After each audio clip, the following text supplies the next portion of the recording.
आधुनिक Bharat. This is Rakesh from RJ अतिशय classes. Bharat में यूरोपीय कंपनियों का आगमन। भारत में यूरोपीय कंपनियों में सबसे पहले पुर्तगाली, फिर डच, अंग्रेज, डैन और फिर उसके बाद फ्रांसीसी कंपनियां आई। पुर्तगाली कंपनी, पुर्तगाली east India company. Vasco D gamma पहला यूरोपीय व्यापारी था जिसने भारत में समुद्री मार्ग की खोज की।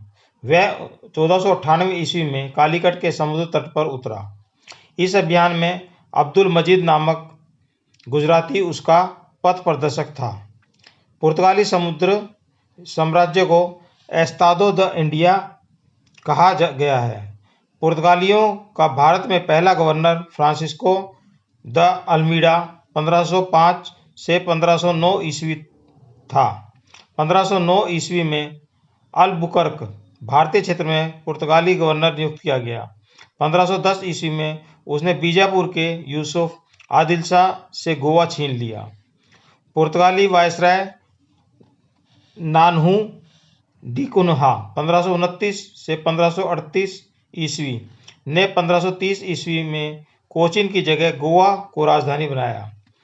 पुर्तगाली गवर्नर अल्फांसो डिसूजा के साथ प्रसिद्ध जेसुइट संत फ्रांसिस्को जेवियर भारत आया।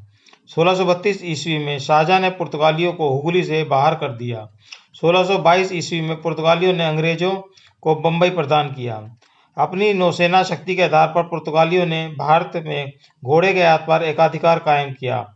पुर्तगालियों ने भारत में तंबाकू की खेती तथा प्रिंटिंग प्रेस का आरंभ किया। पुर्तगाली 1961 ईस्वी तक भारत में रहे, तब उन्होंने गोवा को स्वतंत्र किया। पुर्तगालियों ने अपनी पहली व्यापारिक कोठी कोचीन में खोली। पुर्तगालियों ने भारत में गोथिक कला का प्रारंभ किया। डच ईस्ट इंडिया कंपनी 1602 में United east India company of the Netherlands अस्तित्व में आई और 1596 ईस्वी में भारत आने वाला प्रथम डच नागरिक कार्नेलिस डी हस्तमान था। 1605 ईस्वी में डच कंपनी ने मुसलीपट्टनम में अपनी पहली फैक्ट्री स्थापित की। इसके बाद पुलिकट 1610, चिंसुरा 1653, कोचीन 1663, सूरत 1616, नागपट्टनम 1658, बालासोर 1658 तथा कासिम बाजार पटना 1658 ईस्वी में डचों ने अपनी फैक्ट्री स्थापित की। 1639 ईस्वी में डच ने गोवा पर आक्रमण किया। 1641 ईस्वी में मलक्का पर नियंत्रण के बाद 1658 ईस्वी में लंका सिलोन पर अधिकार किया।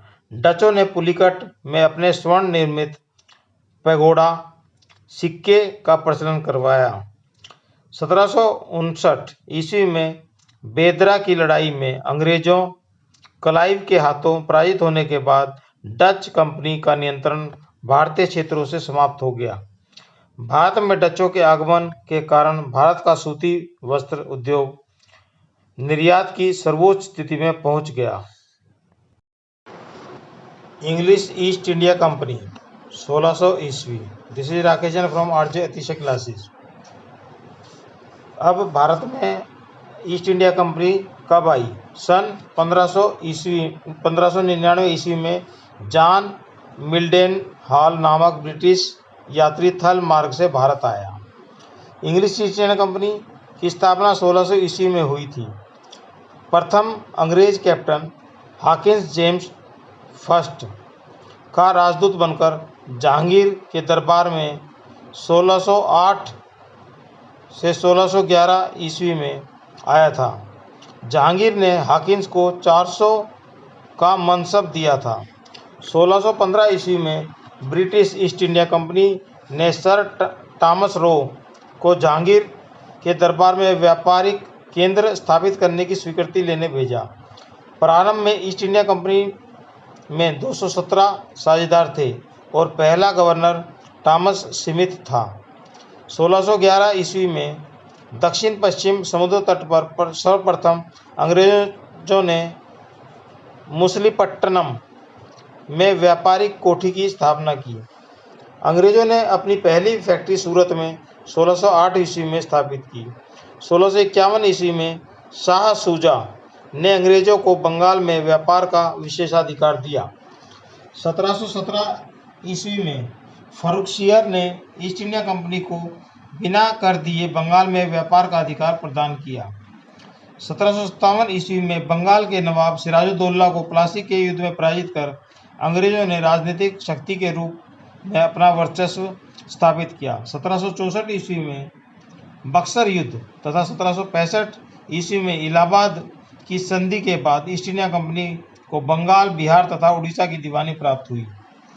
1857 ईस्वी के विद्रोह के बाद 1858 ईस्वी में ईस्ट इंडिया कंपनी के शासन को भारत में समाप्त कर दिया और यहाँ का शासन सीधा क्राउन के हाथ में चला गया।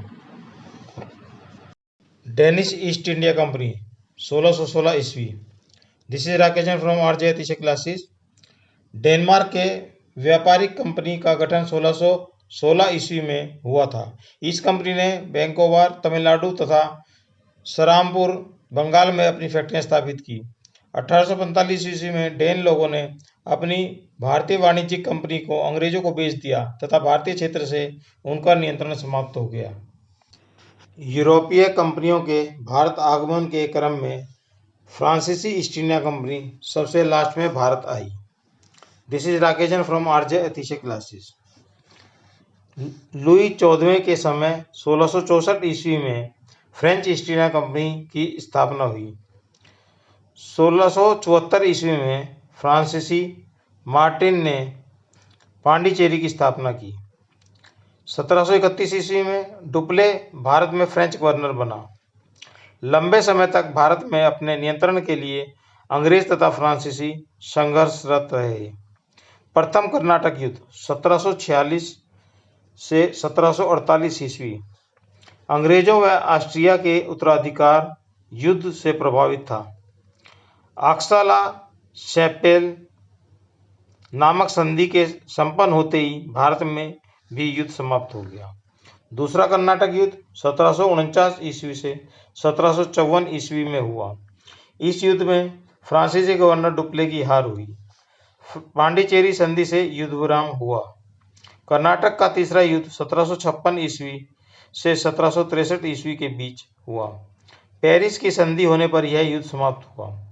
22 जनवरी 1760 को लड़े गए वांडीवाश के युद्ध में अंग्रेजी सेना को आयरकूट ने तथा फ्रांसीसी सेना को लाली ने नेतृत्व प्रदान किया।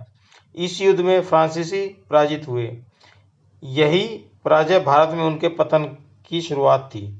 1761 ईस्वी में अंग्रेजों ने पांडिचेरी को फ्रांसीसियों से छीन लिया। यद्यपि 1763 ईस्वी में पांडिचेरी तथा कुछ अन्य फ्रांसीसी प्रदेशों ने वापस लौटा दिए गए, परंतु उन्हें किलेबंदी का अधिकार नहीं दिया गया। इस तरह भारत में यूरोपीय कंपनियों का आगमन हुआ। This is Rakesh Jain from RJ अतिशय क्लासेस। थैंक्स।